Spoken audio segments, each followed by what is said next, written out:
Good afternoon and welcome to the Sunshine Coast Regional District Regular Board Meeting of Thursday, May 12th. I'd like to thank you for being here and acknowledge that we are on the territory of the Sechelt and Squamish Nations. We have an agenda in front of us. Are there any additions or deletions to the agenda? No additions or deletions. I'd look for a motion to adopt the agenda as presented. Moved and seconded. All in favor? Thank you. First up is the regular board meeting minutes of April 28th. Any errors or omissions in the minutes? Seeing none, I'd look for a motion to receive and adopt. Moved, seconded, all in favor? Thank you. Next up on our agenda is Annex B, page 12. This is reconsideration of resolution 08222, recommendation number 2. Let me just get to that in my package.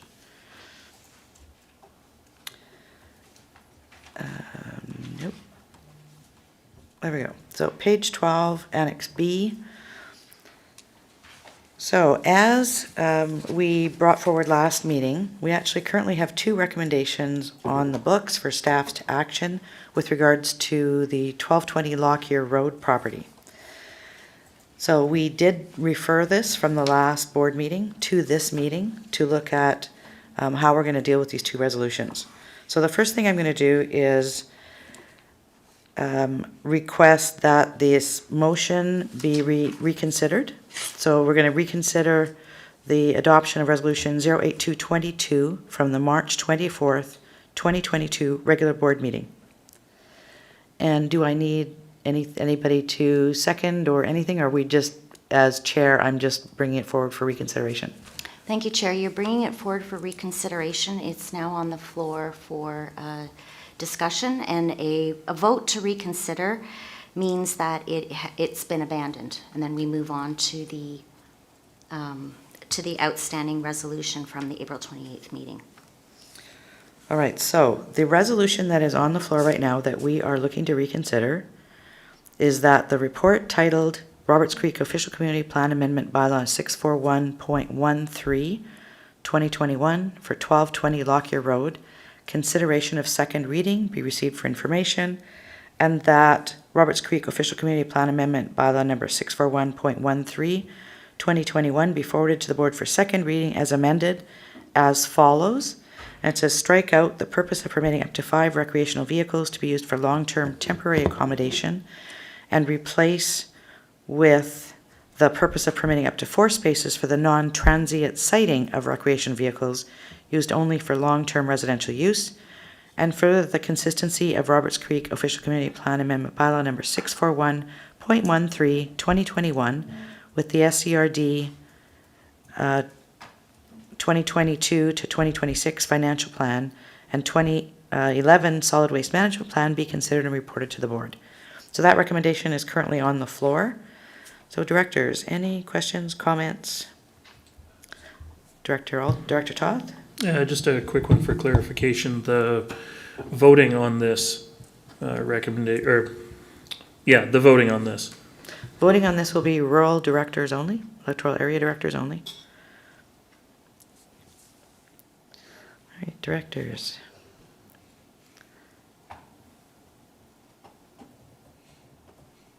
You don't have to debate it. It's on the floor. We have debated it previously. If there's nobody wanting to speak to this, I will call the question. Yes, you can move reconsideration. Okay, move reconsideration, and that would be they vote either in favor of moving it forward. So to clarify, a vote in favor of reconsideration abandons the resolution. If you oppose reconsideration, the resolution stands. All right. Oh, yes, Director Ties. Okay, so I'll move the resolution to abandon reconsideration. Oh my God, so many words. I know. For clarification, are you moving to abandon this resolution? Then you are moving.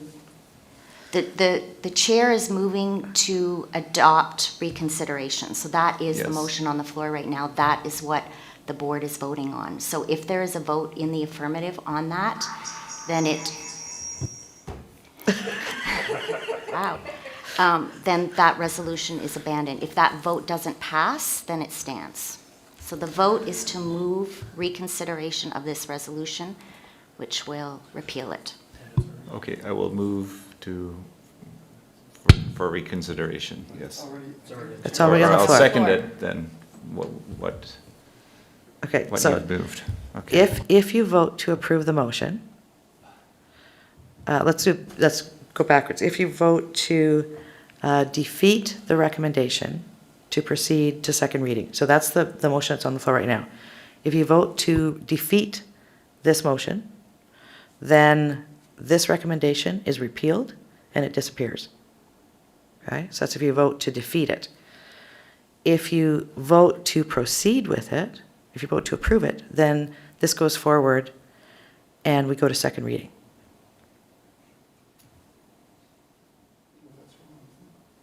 That's correct. Is that right? Okay. I'm going to repeat. Okay, so there's a motion on the floor. We'll just go very slowly. There is a motion on the floor. The chair has brought back a resolution for reconsideration. If the directors vote in favor of that right now, it goes away forever. If you oppose it, it's on the books and staff are compelled to act. So a vote in favor will repeal this resolution. It's the kind of the opposite effect to what you're used to. So this actual resolution is not on the floor. Right now, it's the motion to reconsider this resolution that you're voting on, whether or not you want to reconsider this motion. So if we're voting to reconsider the motion, if they approve reconsidering it, then it goes forward. No? Okay. So that's opposite what I have here. Okay, It's perfect. essentially saying, we've changed our mind, we want to reconsider this decision. And then you start from square one again, which kind of brings you to the next resolution, which you made at the following committee meeting, intended to supersede this previous resolution. Okay, so the motion is on the floor right now.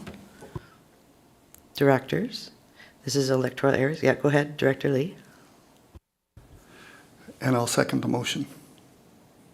And now we get to vote. And if we vote yes, that's the end of this thing. A vote in the affirmative makes it go away forever. So if you vote yes right now, this motion will disappear. Is that clear? Thank you. Okay. All right. Is everybody clear what they're voting on? Okay, all those in favor? Wait a minute, I Okay. have my hand up. Sorry, okay. So point of order on how, what's the debate guidelines around reconsideration?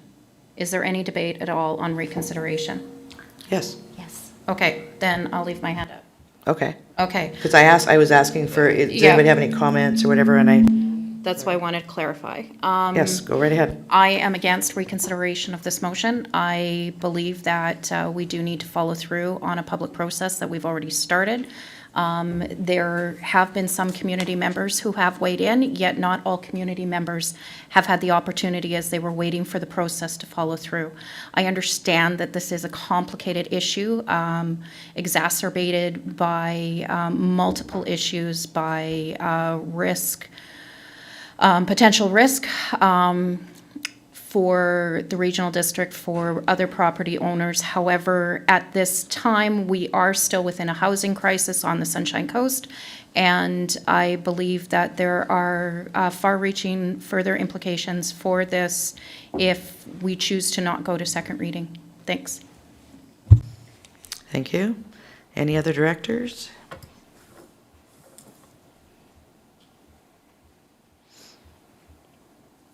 Seeing no other hands up. Okay, to be clear, if we vote now in favor, then this motion will go away. Okay, everybody clear? Thank you. All those in favor? Any opposed? And would you like that recorded? Oh, definitely. Thank you. So then the next recommendation that came forward to us at the April 28th, 2022 board meeting was recommendation number 10, number 105/22, Roberts Creek Official Community Plan Amendment Bylaw number 641.13. That based on receipt of new information as outlined in the staff report, Resolution 08222 recommendation number 2 was adopted, be brought back for reconsideration, which we've done, and that Roberts Creek Official Community Plan Amendment Bylaw 641.13 be abandoned, and further that staff be directed to proceed with the alternate solution, including number 1, the development of a compliance agreement to wind down unpermitted land uses and pursuing compliance on any land development issues. Number 2, subject to achieving a compliance agreement, prepare for board decision a policy of temporary selective enforcement of bylaws relating to sighting of recreational vehicles at 1220 Lockyer Road. All right, so that recommendation, I'm looking for someone to receive and adopt that, and then we will open it for debate. Director Ties? Yeah, I guess I'll make a motion to receive and adopt that. Thank you. Is there a seconder for the recommendation? Seconded. All right. Directors, questions, comments?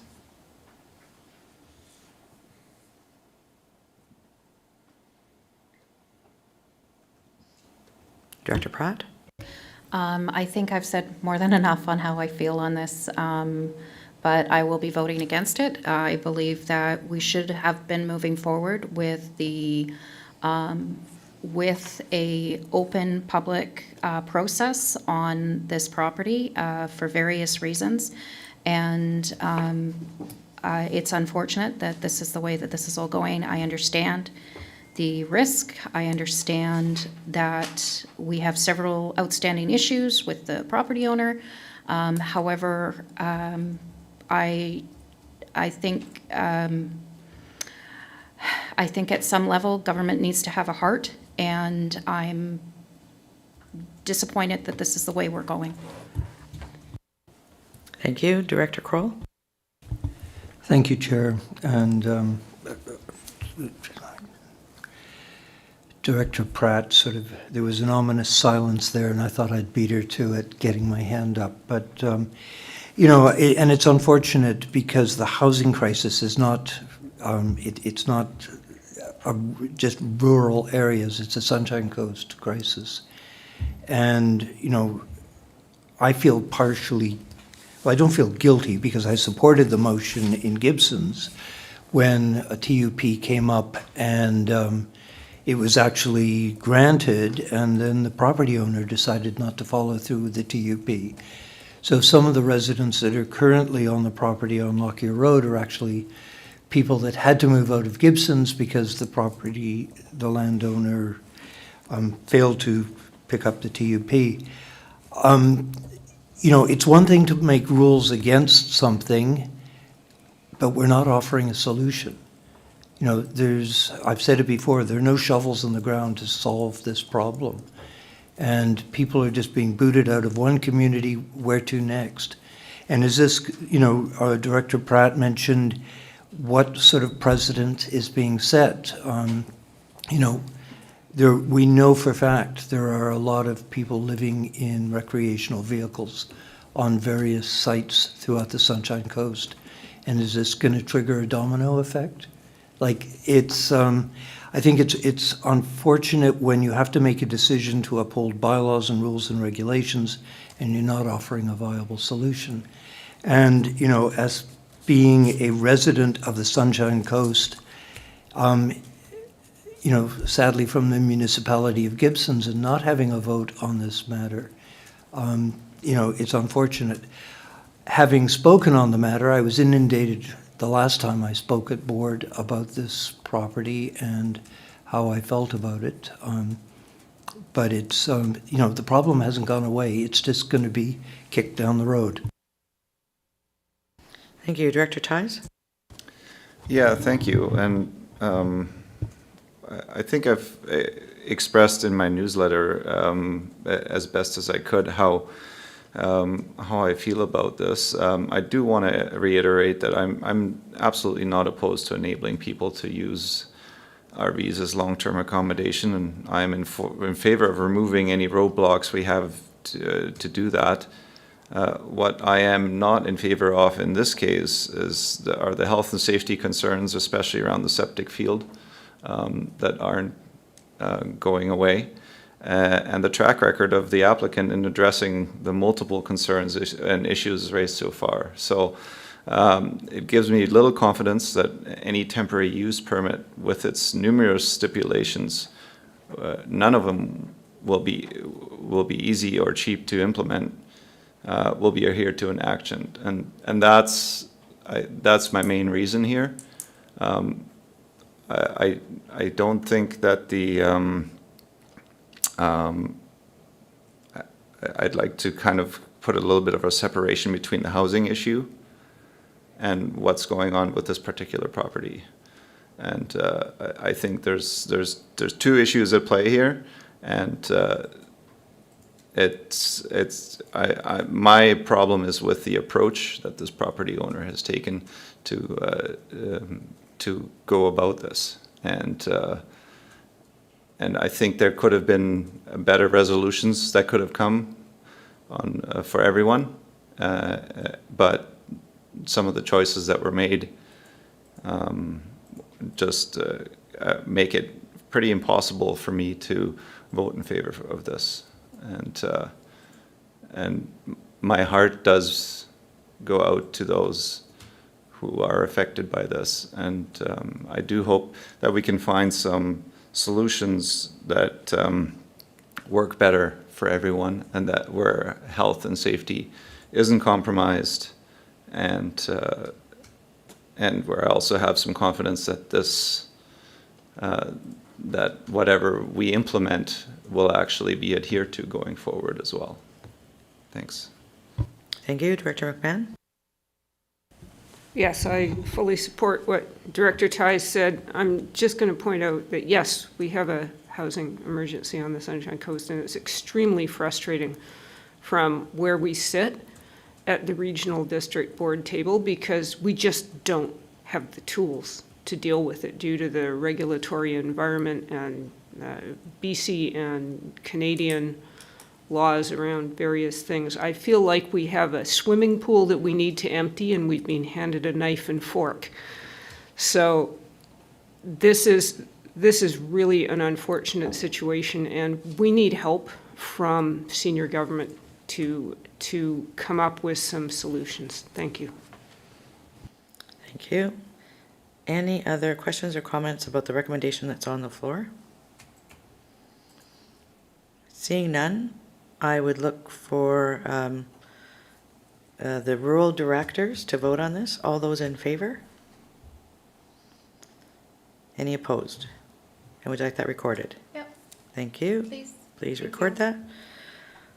All right, before we go on to the other reports, is there any other business arising from the previous minutes that anyone would like to address?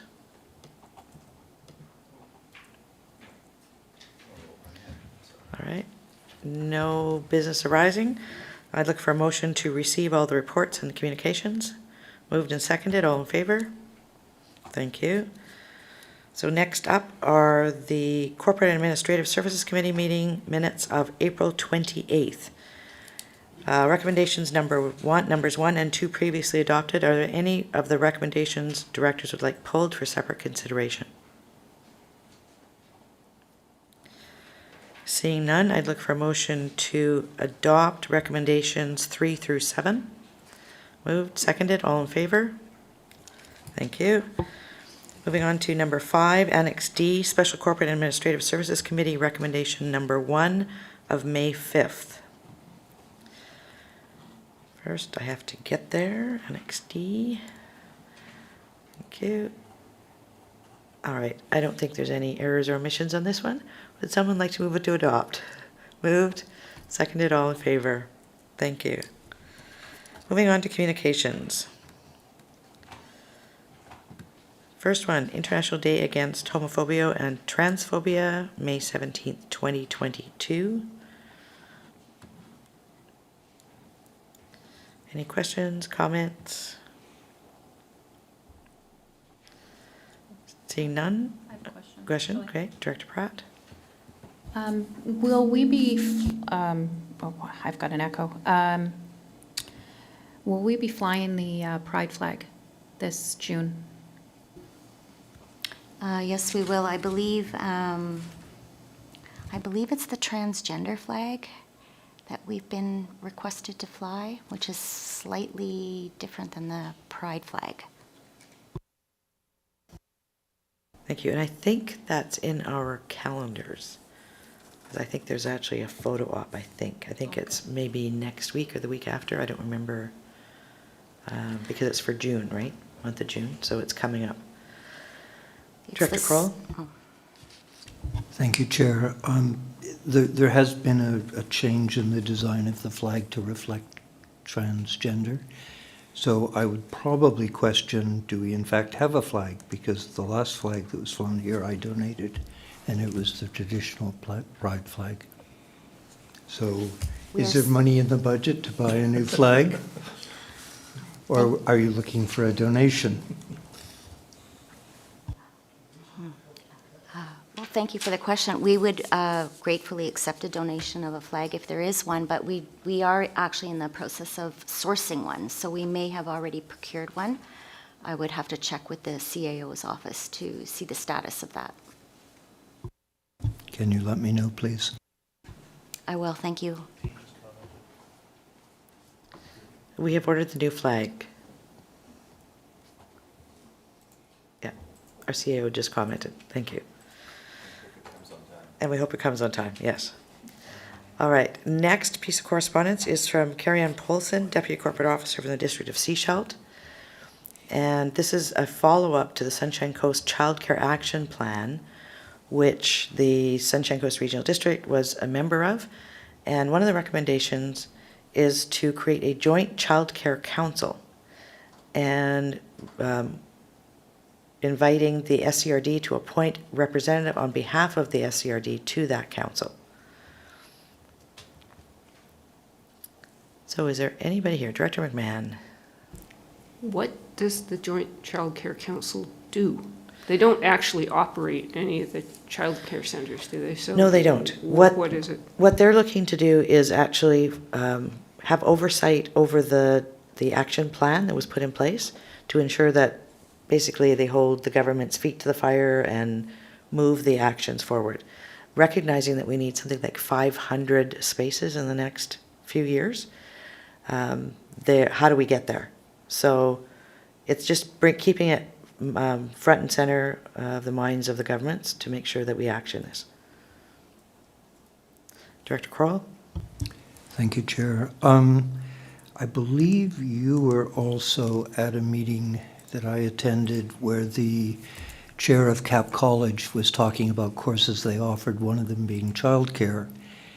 And they initially, I think the statistics that were given to us at that meeting was they had 32 people apply to take the course. And when the course actually came around, they had 2 people that wished to continue because they realized that even if they took the course and qualified as childcare workers, they couldn't afford to live in the community. And it's part of, it's just once again reflecting the housing issue and what we're battling in trying to provide services to the community that the community can't support with a lack of housing. So I just wanted to, it's great to support these initiatives, but, as Director McMahon said, we're trying to bail the swimming pool with a knife and a fork. And it hinges almost to something that we keep sort of dodging, which is the regional growth strategy is, yes, the community's going to grow, but what's the sense of it growing if we can't support, what's being grown? And it's just this horrible sort of dog chasing its tail syndrome. So since we had that meeting, there's been other work that's been going on behind the scenes. I've been having conversation with Capilano University, And what they've done is they actually went and interviewed the people who registered for the course and to find out what had them not actually come forward and take it. And some of the issues were, yes, the wage they were getting when they're coming out the other end. The other was the fact that they had to pay for the courses up front and could be reimbursed at the end, but didn't necessarily have the money to do that, and had to quit their course, their work, and didn't have income then. So we've been chipping away at all those pieces. The province has actually come out with a $4 an hour supplement to people who are licensed. So if they start at $20 an hour, which is kind of the starting wage right now in that field, they would automatically get $4 an hour on top of that from the province if they're fully licensed. We're also looking at ways to help deal with student loans with some of the local banks, and looking at how do we deal with them having to front the money for the courses and get reimbursed at the end. So there's bits and pieces. I'm having a meeting again at the end of the month with Capella University. Once we get the path forward, we will be advertising it in the community, because there are a number of people in the community who are interested in this, because we know they can walk out the other end and get a job. District of Sechelt just got approved for a 77-space daycare facility, and we will need staff for that. The school district got approved for funding for daycare spaces and needs staffing. So jobs are there. They're good, secure jobs with a decent wage. So we'll continue to move this forward. You'll see more information coming out. But this program, the Joint Child Care Council, is then looking to continue that work to move it forward, so that we keep front and center the need for affordable and adequate childcare. So is there anybody on the Sunshine Coast Regional District Board who would like to be on this board? Director Pratt. I will volunteer myself. Could we have a recommendation that Director Pratt be appointed to the Joint Child Care Council, and Director McMahon there and Director Lee? All right. They're all jumping up and down, say yay. Yeah.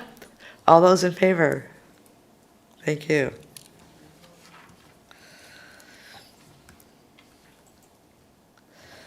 Now, we have a number of motions today. A bevy of bylaws. Bevy of bylaws, all right. So first is number 8, Annex G, pages 21 through 23. This is Planning and Development Procedures and Fees, Amendment Bylaw number 522.17, 2022 for adoption. Voting is participants, weighted vote, A2, B2, D2, E2, F2, Sechelt 6, Gibsons 3, SIGD 1. So this is Sunshine Coast Regional District Bylaw number 522.17, a bylaw to amend Planning and Development Procedures and Fees Bylaw number 522, 2003, and I'd look for someone to move adoption. Moved, seconded, all in favor? Thank you. Moving on to item number 9, Annex H. This is Sunshine Coast Regional District Municipal Ticket Information System Amendment Bylaw number 558.9, 2022 for adoption. Voting, all directors, 1 vote each. So this is Annex H, pages 24 through 29, Sunshine Coast Regional District Bylaw number 558.9, a bylaw to amend Sunshine Coast Regional District Municipal Ticket Information System Bylaw number 558, 2006, and I'd look for someone to move adoption. Moved and seconded, all in favor? Thank you. Moving on to item number 10, Annex I. This is Sunshine Coast Regional District Bylaw Notice Enforcement Amendment Bylaw number 638.10, 2022 for adoption. Voting, all directors, 1 vote each. So this is Annex I, pages 30-31. Sunshine Coast Regional District Bylaw number 638.10, a bylaw to amend Sunshine Coast Regional District Bylaw Notice Enforcement Bylaw number 638. And I'd look for someone to move adoption. Moved and seconded, all in favor? Thank you. Moving on to Annex J. This is West House Sound Official Community Plan Amendment Bylaw number 640.5, 2021, and this is before us for third reading. This is voting electoral area directors, 1 vote each. So Annex J, pages 32 through 34, Sunshine Coast Regional District Bylaw number 640.5, a bylaw to amend the West House Sound Official Community Plan Bylaw number 640-2011. All those in favor? Thank you. Moving on to number 12. This is Annex K, pages 35 through 37, Sunshine Coast Regional District Zoning Amendment Bylaw number 310.194, 2021, and this is for third reading, voting electoral area directors, 1 vote each. So Annex K, pages 35 through 37, Sunshine Coast Regional District Bylaw number 310.194, a bylaw to amend the Sunshine Coast Regional District Zoning Bylaw number 310, 1987. All those in favor? Thank you. Moving on to Annex L, pages 38 through 329. This is Sunshine Coast Regional District Zoning Bylaw number 722, 2019. First, a motion to receive the report. Moved and seconded. All in favor? Thank you. And I'm going to turn it over to staff for an introduction. Thank you. Thank you. I'll start out with some high-level remarks. We also have Senior Planner Xiao in the waiting room who will give a more detailed presentation. Staff are excited to bring this bylaw forward. Bylaw number 722 is a update to the existing zoning bylaw 310, which covers West House Sound, Elphinstone, Roberts Creek, and Half Moon Bay for electoral areas. The scope of the work is an overall update of that bylaw. It fits into a larger context of future planning projects that staff have planned to help deliver bigger ticket items that we know that we need to be addressing.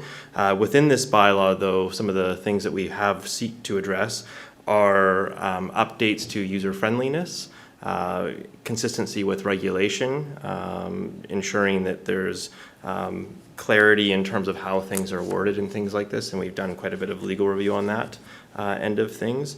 Introduction of some regulations around home-based businesses that are further clarities being provided, as well as some environmental climate resilience pieces that we've added. And importantly is the context of trying to address through the existing OCPs that we have some sort of low-lying fruit, if you will, zoning amendments that will help to introduce housing diversity options to the existing electoral areas that this bylaw would be subject to. And so some of those include things like removal of the 6 meter minimum width for a dwelling unit, introduction of an increased size for auxiliary dwelling units, moving from 55 square meters to 90 square meters.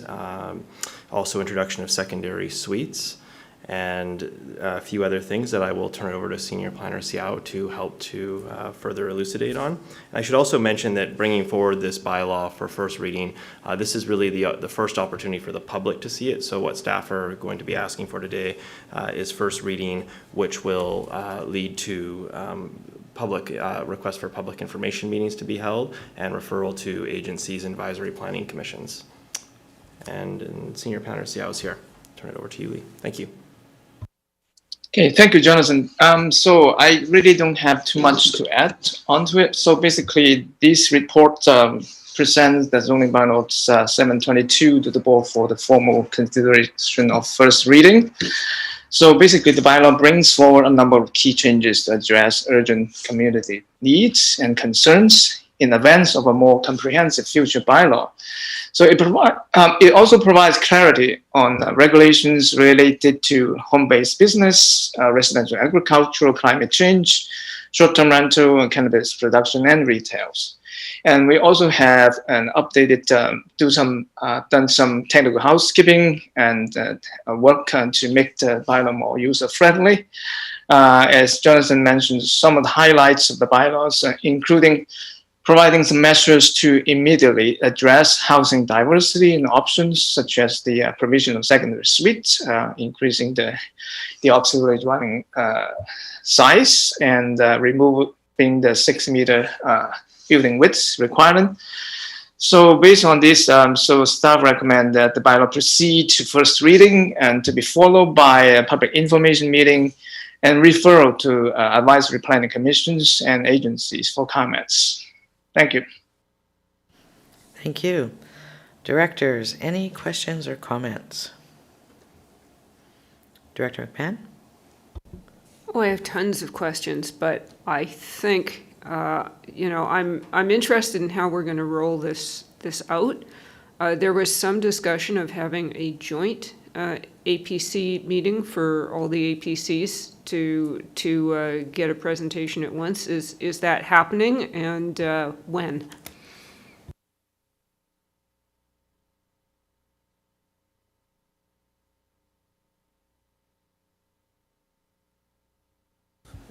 Thank you for the question. We can certainly look at that.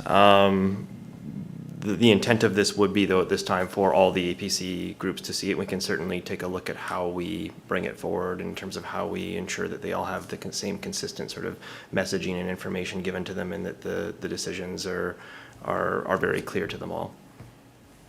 Thank you. Thank you. Director Ties? Thank you. Well, I want to take this opportunity just to say thank you for looking at all the housing diversity issues. And then in some previous discussions, we did talk about in RV parks the requirement of a 30-day maximum stay. And I'm wondering if we could maybe either remove that provision altogether or extend it and make that as part of our reconsideration of bylaw 722 at this time. And I just wanted to see if directors might be amenable to looking at that as an amendment.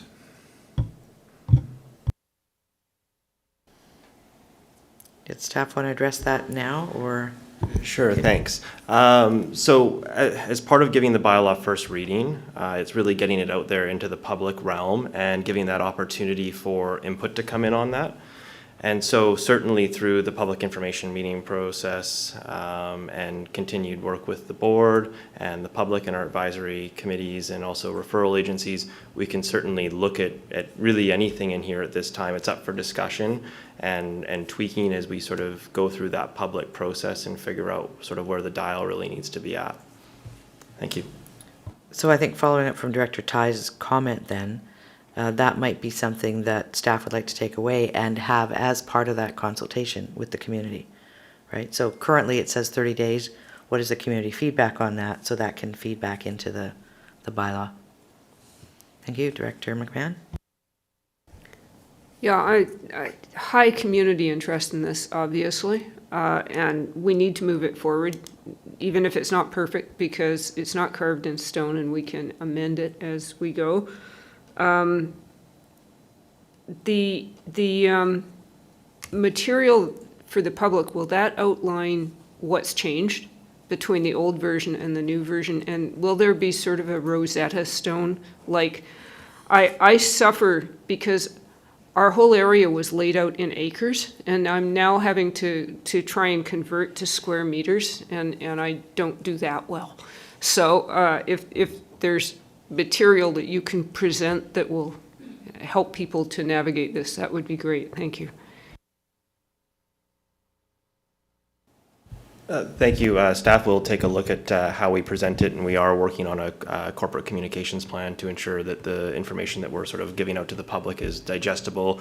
One thing is that it's sort of, when you take a big document like a zoning bylaw, going through it change by change can be kind of challenging for people to even stay interested, never mind keep track of. So we're certainly looking for the best way to go out there and show the public exactly what we've done and the changes that are in there and how they would affect them. Thank you. I think there's a ton of maps attached to this. And I think what people are going to do is they're going to go and find their property and say, okay, what changed with my property? And then they'll start looking at other stuff. And we'll be hearing about, okay, my property's changed and how does it impact me? We'll get a lot of that too. Yeah, Director McMahon? Yeah, areas of high interest obviously are secondary suites and auxiliary dwellings. Home-based businesses, I noticed a new parking requirement or a change in the parking requirement around that. Roosters, why does the term poultry not include roosters? Yeah. And I'm trying to think, there's probably a few more. Oh, anything to do with campgrounds or RV parks, that sort of thing. Thanks. Thank you. Any other questions or comments at this time? I'm sure we're going to be hearing lots about this and we'll be feeding lots to staff. All right, there are some recommendations. Director Lee, go ahead.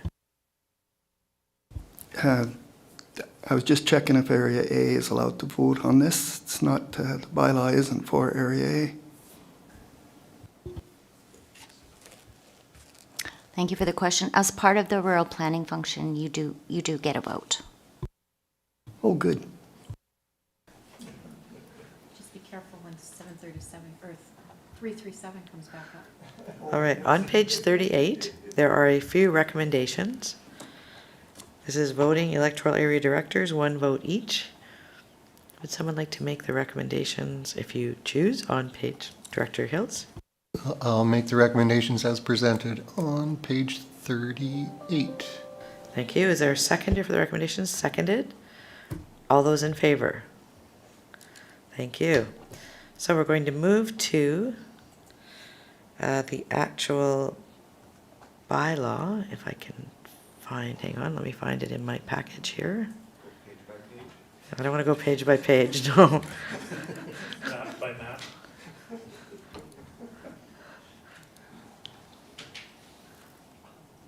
Okay, because got the table of contents first. You can probably just do that. Okay, yeah, let's just do what's on there. I don't know where it is in the package. All right, so this is Sunshine Coast Regional District zoning bylaw number 722, 2019. First, in front of us are first reading. It's pages 38 through 329, Annex L. Voting electoral area directors, 1 vote each. So Sunshine Coast Regional District zoning bylaw number 722, 2019. I'd look for someone to move first reading. Moved and seconded, all in favor? Thank you very much. Thank you, staff. I know this has been a long time coming. We're anxiously waiting to see what the community has to say. Director Toth. Just a quick one. I was trying to find it here in the covering staff report. What sort of timeline are staff aiming for, let's say? I know that you don't want to necessarily commit to anything in stone, but are we looking at adoption before the end of this year, before the end of summer? Yeah, thank you. Thank you. Good question. With the nature of bringing forward a zoning bylaw, obviously there could be things in the process that we can't foresee, specifically the public consultation process. And what we hear from that, may cause an alternative timeline to develop to accommodate meaningful consideration of that feedback. But generally speaking, staff are targeting before summer break to have the bylaw before the board for consideration of adoption. So that would mean a public information meeting taking place very quickly. Staff are currently working on scheduling that.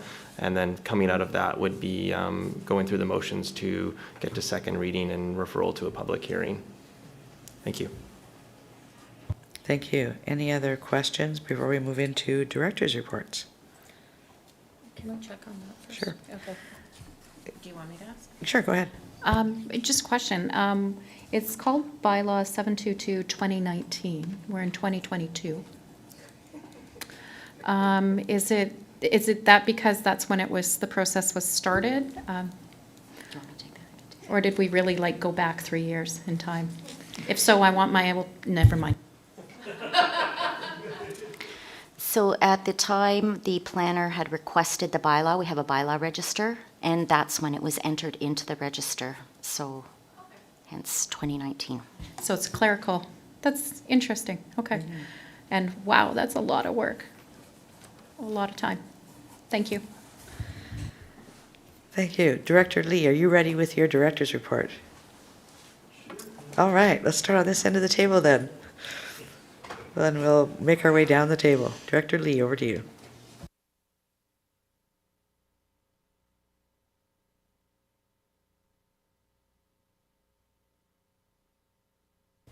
Thank you, Chair.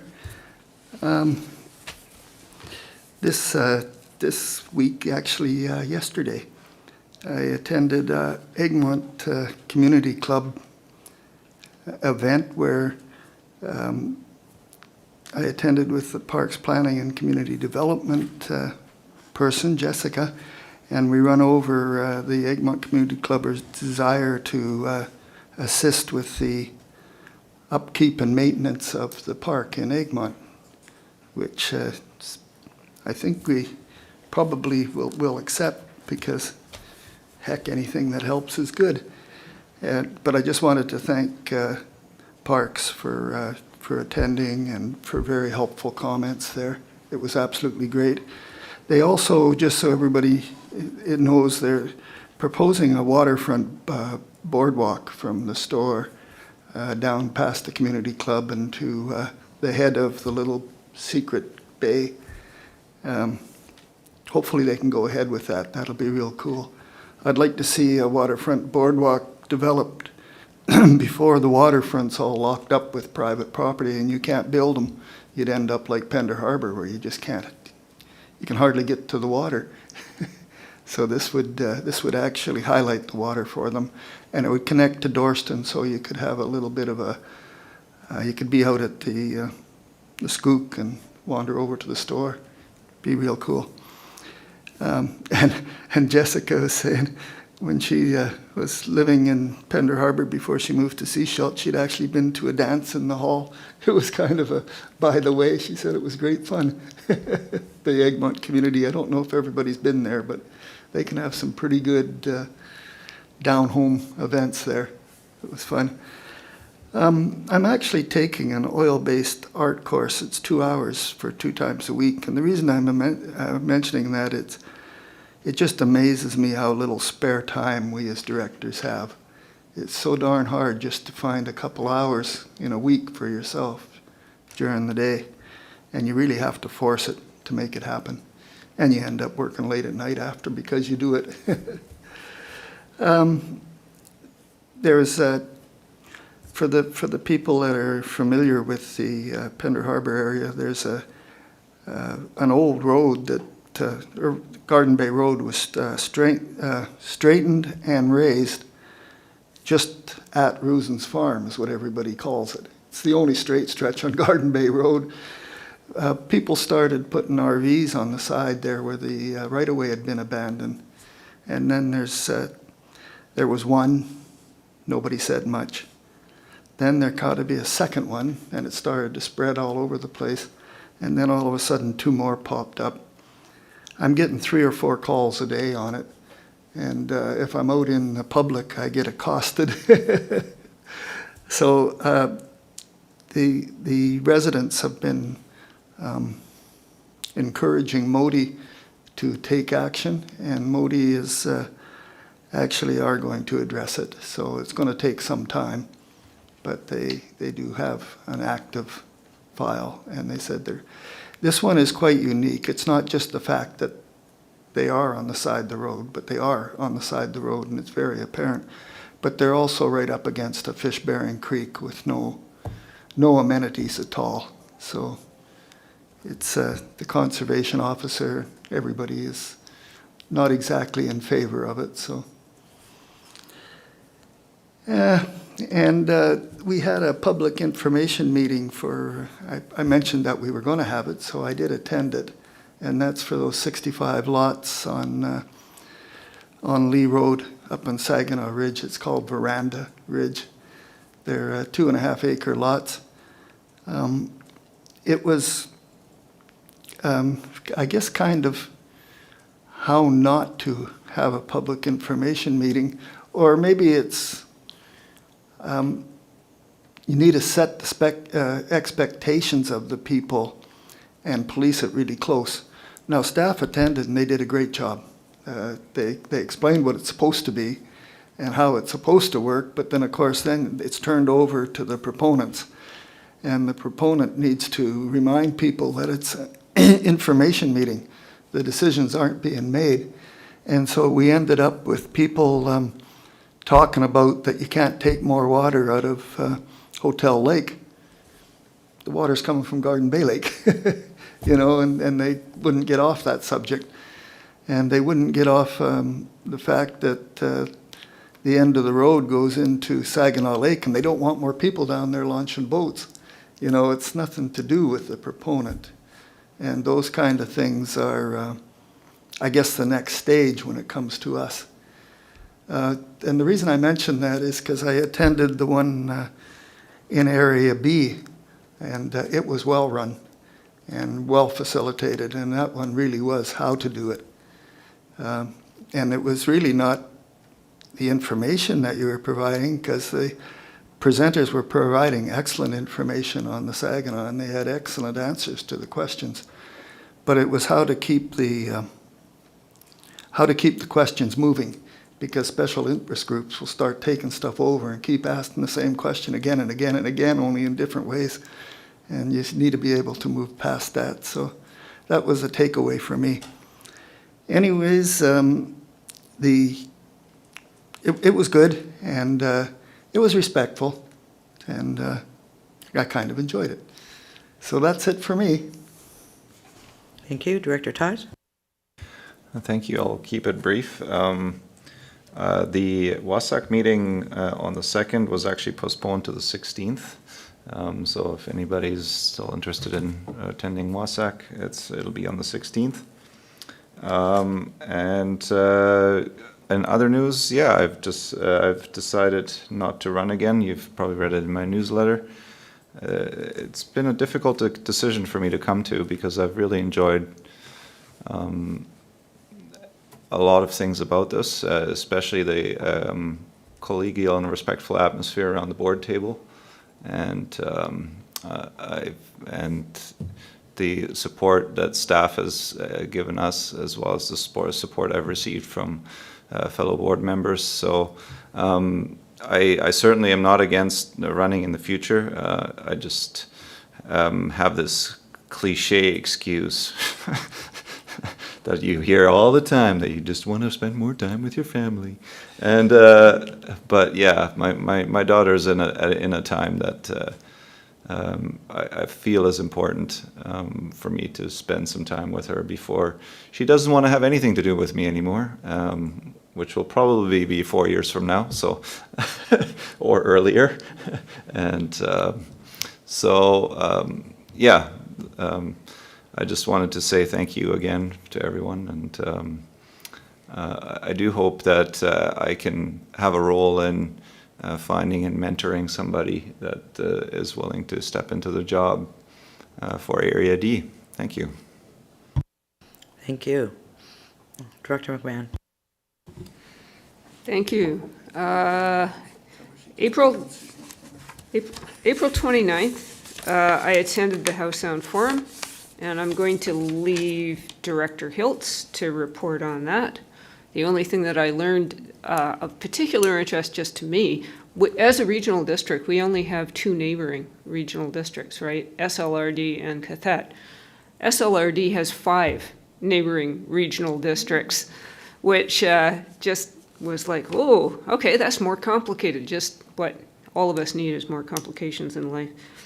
April 30th, I attended April Tools in Pender Harbor. The only thing more fun than watching a bunch of people try to build catamarans out of plywood and baling twine was watching them sink. So May 3rd, so I seem to have gotten on the circuit for being interviewed by students who are studying various local government related subjects, and that's been a whole lot of fun. So on the 3rd, I had a climate interview, the Regional Collaboration for Climate Action with Catherine Pierce, Environmental Studies graduate at UVic, to better understand barriers and challenges faced by local government in promoting meaningful climate action. I gave her a very long list. And on May the 9th, I had an interview with BCIT students who were doing a project on place-based impact investing, which also really interesting, especially since I sit on the board of the Coast Community Investment Co-op. So I was able to give them, I hope, some information. On May the 3rd, Director Hiltz and I did another AAC Agriculture Advisory Committee follow-up interview. And on May the 4th, well, this is not directly related to the SCRD, but it was fun. I did a phone meeting with a lady in New Brunswick who is with the New Brunswick Climate Hub, and they have started Project Village, which is an EV car share servicing 3 small villages on the Bay of Fundy: St. Stephen, St. Andrews, and Black Harbor. They have no public transportation, and they're an hour drive away from the nearest city. So they've managed to get EVs paid through grants, and they've found the software for fleet management out of Quebec. And they have finally negotiated insurance problems, and they're due to start up this month. And that was pretty cool, because of course one of my other hats is sitting on the Coast Car Co-op board. May the 4th also, we had the meeting about speculation tax, which was discouraging because there we were hoping that we'd found the magic bullet, and maybe not. We reviewed our grant and aid applications. Oh, I attended my first AVICC Executive Committee meeting on May the 6th, and what I learned from that is that when they say they're going to have a 3-hour meeting, they mean it, and they don't mean any breaks. So it is not advisable to actually have drunk 2 very large cups of tea before starting the meeting. Let's see. I'm having various discussions with people about various ways of approaching an equity lens for decision making. Had a meeting with TRAC about active transportation priorities for Area E. And also attended the Trail Society meeting the other night. And they're having their own challenges with Parks and Recreation BC, which I found a little dismaying, frankly, the situation for us in being managed here, because there's not the staff as usual, and we're being managed out of another jurisdiction. So. And I am looking forward to next Wednesday. The Elphinstone Community Association will be hosting a very special guest, Dean McKinley. So I look forward to that. Thank you. Thank you. Director Pratt. Thank you. It's, let's see, been to a few of the same meetings, so I don't think I'll mention those. Something that is upcoming for Area B on Sunday, May the 22nd, from noon to 4 p.m. at Connor Park. The Half Moon Bay Community Association is hosting Rods and Trails.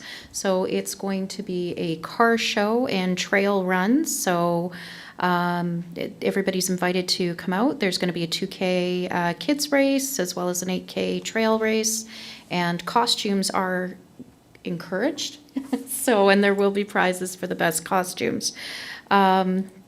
I do hope that you saw a familiar face on the boat at April Tools. My mini-me was one of the was with her Marine Search and Rescue group for Pender Harbor and helping out on the boat there. So she said she had a lot of fun, and I know she ran into, I think she ran into Director Lee, and yeah, so it's, my kids have always enjoyed that race as well. They always participated when they were going to school in Pender Harbor, and now are participating as volunteers. A quick note, not to forget that May is Mental Health Awareness Month, so make sure that, you know, the hashtag, of course, is break the stigma. The more we talk about it, the less stigmatizing mental health is, and it's just as important as our physical health, and often our mental health affects our physical health. Director Tice, I will miss you. But it's so, I understand the want to be at home with the family and spend more time, and I, you know, having 3 kids in their 20s now, I can't tell you how fast it goes. So if they want to spend time with you, do it. And you will be missed at this table. It's always great to have your point of view, and I've really enjoyed working with you the last 3 and some odd years. Tags into, I have not made a decision yet about this fall, whether or not I'm running or not, so I will stay tuned for that. And yeah, and with that, that's all I got right now. Thanks. Thank you. Director Toth. I just wanted to comment to Director Ties, it's only 1 day a week. It's only Thursdays. In the District of Seashelt, our new zoning bylaw came forward for first reading last week. Mostly a housekeeping update with some soft changes being proposed, primarily in the way that our zones are organized. We adopted our financial plan and tax rate bylaws at a council meeting yesterday afternoon. And I attended the Seashelt Sewage Facilities Commission meeting yesterday.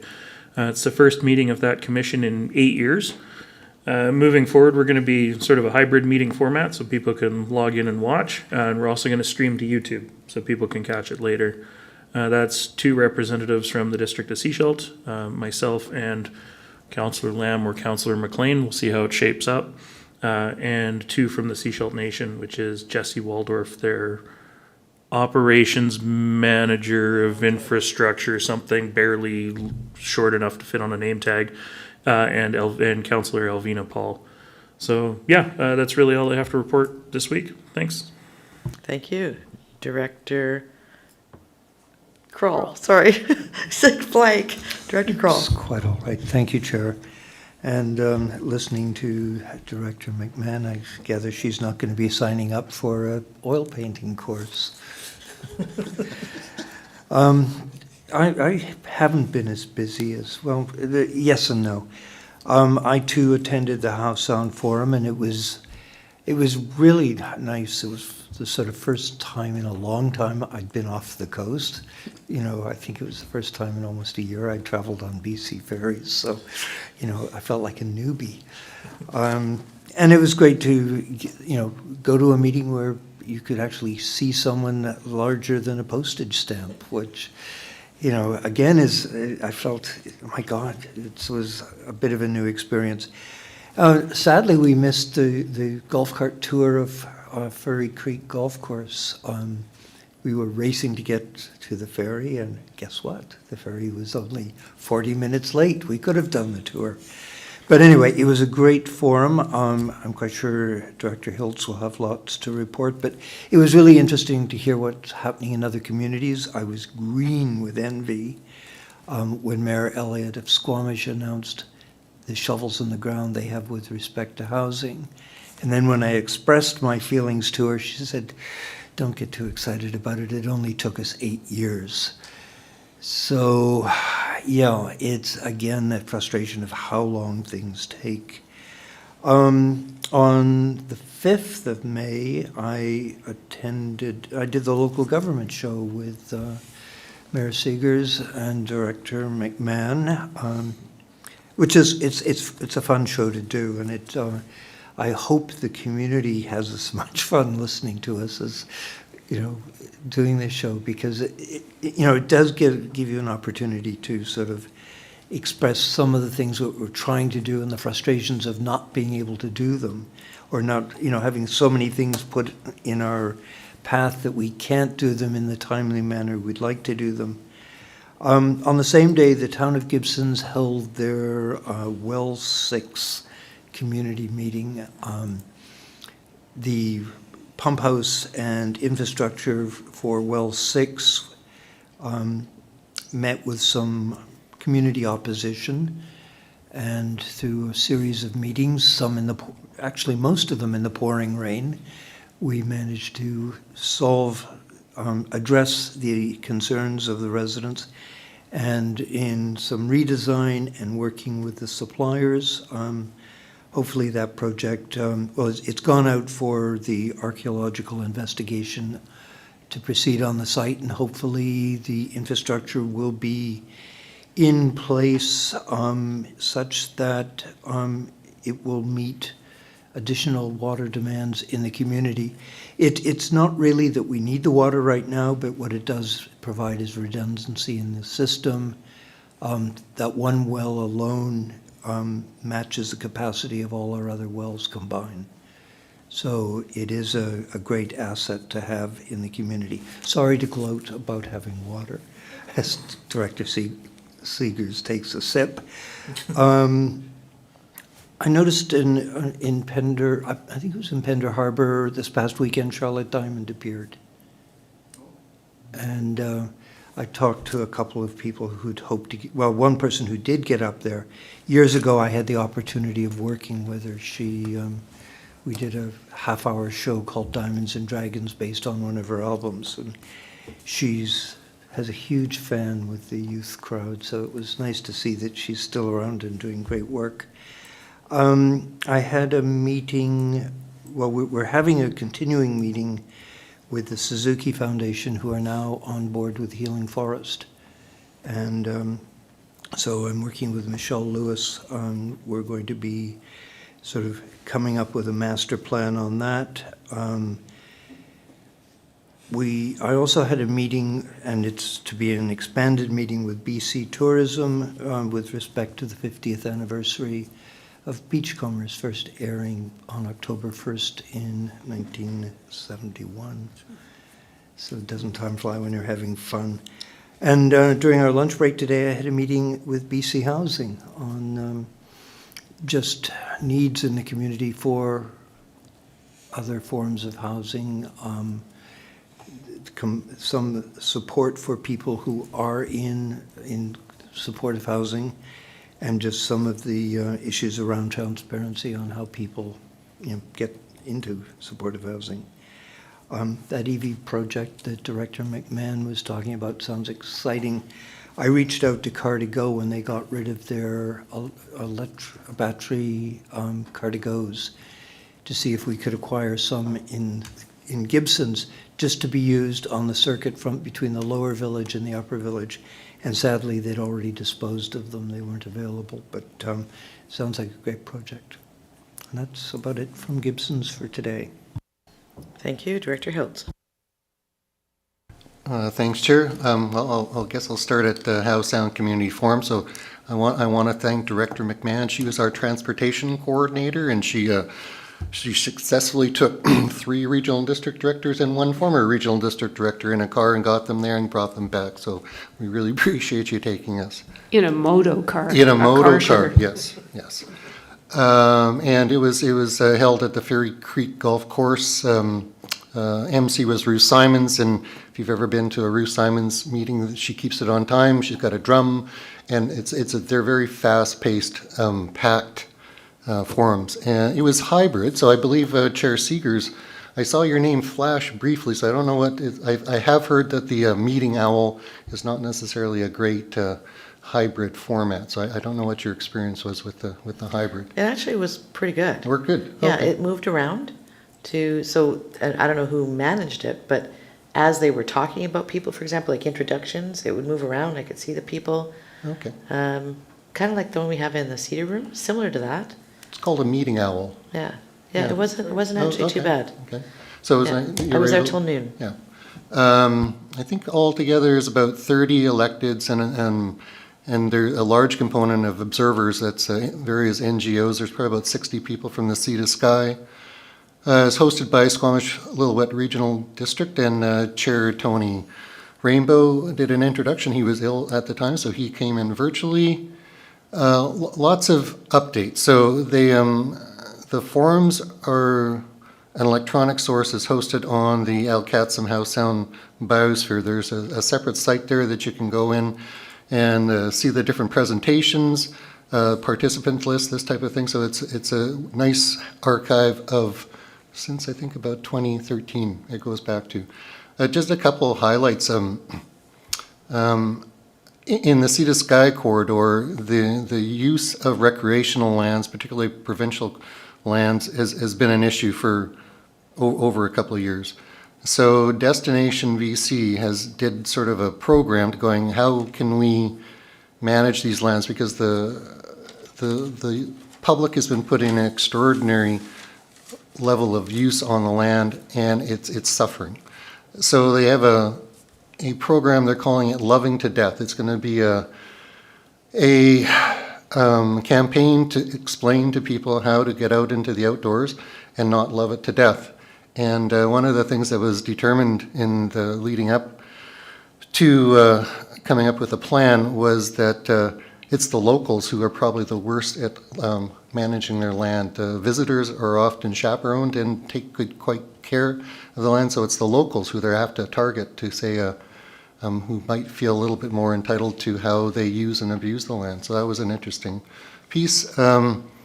Resort Municipality of Whistler is embarking on a UNESCO geopark. It's called the Sea to Sky Fire and Ice Geopark. It's another type of a UNESCO designation for land in that it's a very significant area for geological and glacial activity, and so they want to focus on that. I guess I just should say the emergencies. When we do the roundtable, the woes of the local governments in the last year of dealing with emergencies is overwhelming local governments. I think the SLRD had over 200 days of activation of their emergency management office. So it's this almost continuous state, and I think it's really taking a toll on staff across the area, and it's a wide range from something quite, some beach erosion on Bowen to landslides in the Lillooet area, and so it's a challenging time for us as local governments. I'll leave the how, sound, bows here, so go and check out the website there. There's lots of good information. Oh, yes, and thank you, Director Kroll. Emergencies, you have nature-caused emergencies, and then you have the human-caused emergencies. Whistler is still recovering from its cyber attack, which is going back 2 or 3 months. They're still suffering under that attack. So they say don't skimp on your cyber security. Take it seriously, and apparently you can get insurance. I didn't know you can get cyber security insurance. So so thanks for the tip there, Director Kroll. I'll come back locally here. So earlier in the week, on Monday, was the Gibsons and District Public Library Board meeting. Terrific group of people who are constantly working, meeting, and moving along the service of the library. And something that was interesting, there was a presentation from the children librarian, Pipa is her name, and she was talking about how during the pandemic, the shift to Zoom meetings.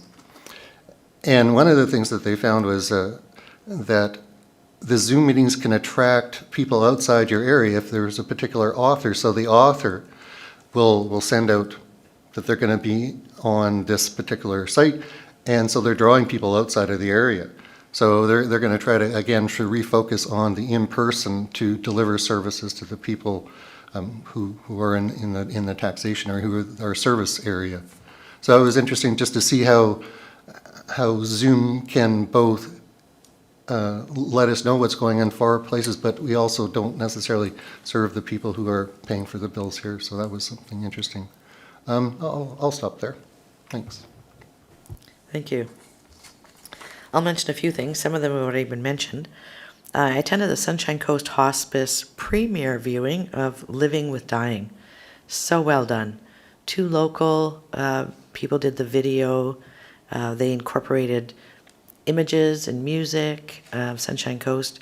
They divided up the video into 3 segments. First one was interviewing actual people who have been diagnosed with a terminal illness and what that's like for them. And I mean, I know some of the people that were in the video.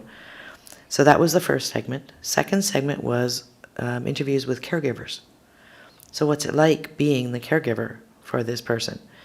And then the third was more from a community focus. So how is the community supporting? It was so well done. So well done. They got a standing ovation at the end from the people in the theater. It is now posted on Sunshine Coast Hospice website. Please go there and look at it. They had talked about potentially putting it into 3 different segments because they're redoing their website. Don't know if their current website will host it all in one. So it is there, but please go look at it. I know I saw Director Kroll there at the end, and I mean, both of us have been with a number of people who have died, and it just so epitomized the experience. So check it out. I met this week or last week, sorry, the new temporary staff sergeant for the RCMP. Martin Gay is his name. Last name is spelled Guay. Don Newman is going off for surgery. He'll be off minimum 2 months, depending on when his surgery is. And so Martin Gay is going to be here. And then yesterday was McHappy Days, and so I ended up running into them there. So I have a picture with the RCMP at McHappy Days yesterday. What else? Table of 20. It was a workshop on Friday put on by Powerhouse. Brought together some government representatives, business, artistic, community services, etc., and looking at how do you build partnerships. So it was taking what we do, but actually showing how it happens. And it was quite a neat look at technology. Met some very interesting people there, and we'll be doing some work with them going forward around economic development on the coast.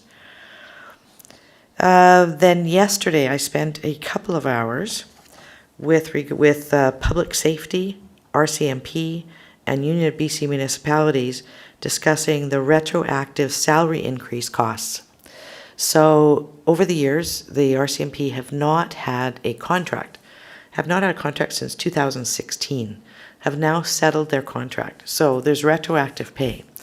At the time and over the years, the RCMP has been advising those who pay to put aside 2 to 3% per year to cover those retroactive costs. It's actually turned out to be 24% total, so quite a bit higher. So the two meetings that I attended, one was for municipalities or areas over 5,000 who are actually paying for the cost. They're paying 70% of the cost of the RCMPs. And Terrace, for example, said, you need to know that we don't have the money. We're replacing a sidewalk that's slipping. We're terrace. It means we are terraced, and we have sidewalks that are slipping. We have to replace a sidewalk that's going to cost us $1.2 million. We don't have this money to pay this. So UBCM is actually asking the federal government to cover the retroactive pay. Going forward, we have a 24% increase. So this year, 24% increase on the RCMP for municipality of Seashell, for example.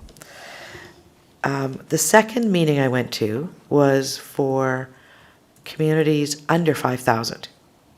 So communities under 5,000 don't tax for it, but they do pay for it on their taxes. And they currently don't know what that'll be. So one of the questions that I asked and we've requested information on is, what is the split? How much of the cost of the RCMP does the federal government pay? How much does the provincial government pay? How much do rural areas pay? How much do municipalities pay? They couldn't give me that information. They're going to have to seek it out. But I think that's important for us to know because we need to know what we're paying for this. And one of the reasons why I've asked this is at Local Government Leadership Academy, actually, I talked with one of the mayors in one of the northern communities, and what they indicated was that what they're given to understand is that each year the province increases what they pay for RCMP 2 to 3%, which is not what the cost is. The cost is actually more than that. So if they're paying 2 to 3%, what they then do is pass on the rest of it to the rural areas and to the municipalities. So I think it's important to find out what these numbers are. So we'll be following this up. The piece for the rural directors, for example, and for the town of Gibsons is, what do you tell your residents about how much the cost for the RCMP is going to go up on their bill? They can't tell us that. They do know it won't be this year. It's not going up this year. They're doing all of this engagement right now, and then it will be implemented next year. So the next tax season is when it's going to be implemented. So we'll stay on top of that and see what other information we get. And I'll make sure you all know. And you can come and attend if you like. It's really interesting. Did any director remember anything else they needed to mention? Director Kroll. Wrong button. Thank you, Chair. The hospice documentary, very powerful, and if you are watching it, probably really good idea to have a box of Kleenex handy. But in conjunction with that, or to that, the town of Gibsons is putting forth a resolution to UBCM, again, to try and create a platform where hospice isn't constantly having to grovel for money. The town of Gibsons, we've added it to our budget, not as generously as I would have liked, but at least it's a beginning.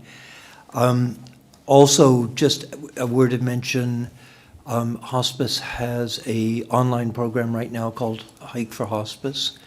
So you can log on, you can support, I'm on there. We have a team with the Royal Canadian Marine Search and Rescue, so you can create your own team, you can donate in whatever manner you wish. You don't have to go hiking, you don't have to run, you can sit in your armchair with the feet up and a beer and donate. So it's on the also on the Sunshine Coast Hospice website. But I would encourage directors when this resolution to UBCM comes forward, and hopefully they'll get the support they deserve. Thank you. Thank you. The reason this is coming forward is that in other provinces, Ministry of Health actually covers costs for hospice. BC does not. So it's, they have to raise every dollar that they spend. And it is a much needed service. All right, we will move on to the in-camera portion of our meeting. So I'd look for a motion that the public be excluded from attendance at the meeting in accordance with section 91 A, F, G, I, and K of the Community Charter. Would someone like to move that recommendation? Moved, seconded, all in favor? Thank you. And then any questions from the gallery? That's it? Perfect, thank you.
Welcome back to the board meeting of the Sunshine Coast Regional District on Thursday, May 12th.